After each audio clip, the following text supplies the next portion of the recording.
Fernando Molica, na sua opinião, na sua avaliação, os governadores têm razão em criticar a inclusão do ICMS nessa proposta?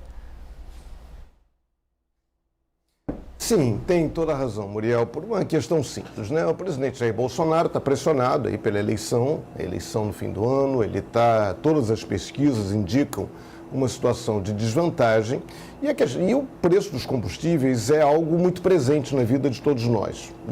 Mesmo as pessoas que não têm carro sofrem os efeitos da alta dos preços dos combustíveis. Isso influencia a inflação, alimentos, tudo é transportado, praticamente tudo no Brasil é transportado em rodovias e isso afeta muito, o preço dos combustíveis afeta muito.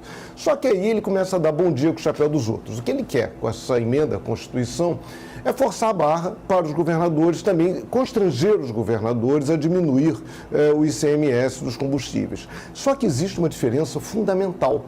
O que o governo federal arrecada com combustíveis, arrecada com impostos sobre os combustíveis, representa em torno aí de 0,5% da arrecadação do governo federal. Já em relação aos estados, os estados, de um modo geral, 15% da receita dos estados, 15% vem do ICMS sobre combustíveis. É um peso muito forte.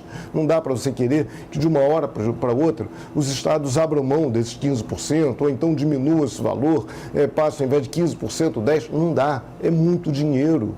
E essa regra do ICMS sobre combustíveis existe há muito tempo. Só que antes, quando o petróleo tinha um valor mais baixo no mercado internacional e o dólar no Brasil não estava tão alto, não estava aí 5,5 por aí, essa questão do ICMS passava meio batida. Os impostos são altos? São. As alíquotas de ICMS são altas? São. Agora, isso tem que ser discutido no âmbito maior de uma reforma tributária. Uma reforma tributária que, por exemplo, estabelecesse um mesmo percentual para todos os estados de ICMS, desde que houvesse outro tipo de compensação.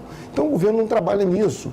Aí fica forçando a barra, vai perder muito pouco, 50 bilhões, é menos aí do que o governo arrecadou com aquela PEC lá dos precatórios, que tanta discussão levou, ficou aí, vai faturar, vai ter um chamado espaço fiscal entre 50 bi e 90 bilhões, né, que a PEC dos precatórios deu para o governo. Então o governo abrir mão de 50 bilhões é mole. Isso afeta muito pouco as contas governamentais, ainda que afete, ainda que aumente o endividamento, ainda que aumente a situação, a delicadeza da situação fiscal do próprio governo.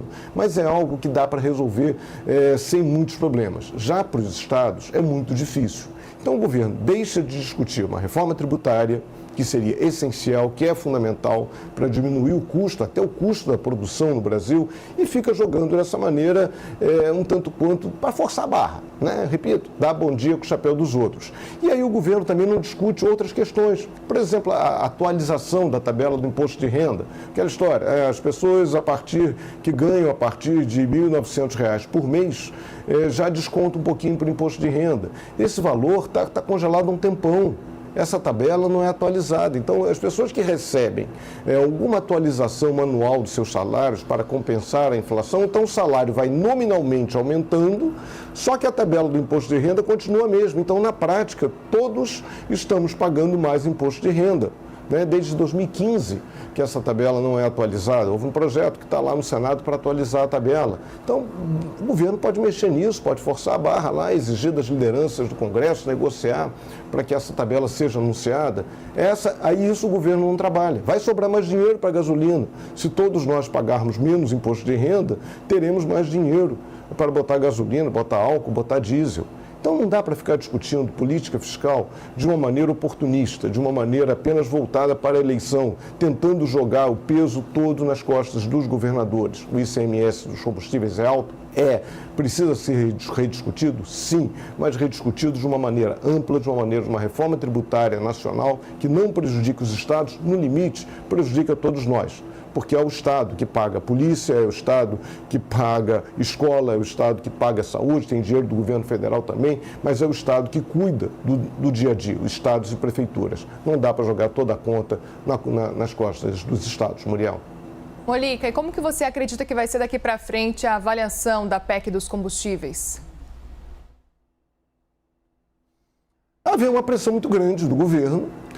Haverá também É complicado, porque ficam os partidos que se opuserem a essa PEC vão ser acusados de não colaborar para a diminuição do preço dos combustíveis. Haverá essa discussão muito forte, os governadores tenderão a resistir, né, a essa mudança, vão pressionar suas bancadas, os governadores têm particularmente o poder maior no Senado, mas há um constrangimento para os deputados, né, e senadores. Né? É aquele deputado e senador que vai votar contra o que na prática representaria uma diminuição no preço dos combustíveis. É uma situação difícil para um deputado, para um senador votar contra, principalmente em ano eleitoral. Mas, enfim, vamos ver como é que o Congresso reabre, como é que isso vai ser encarado.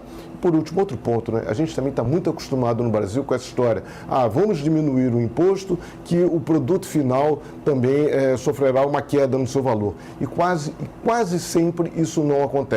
De um modo geral, quando governos, de um modo geral, não importa, né? Qualquer governo, diminui o imposto esperando que o preço na ponta diminua, a diminuição no preço lá na ponta, o preço para nós, consumidores, nunca diminui na mesma proporção do imposto. Muriel.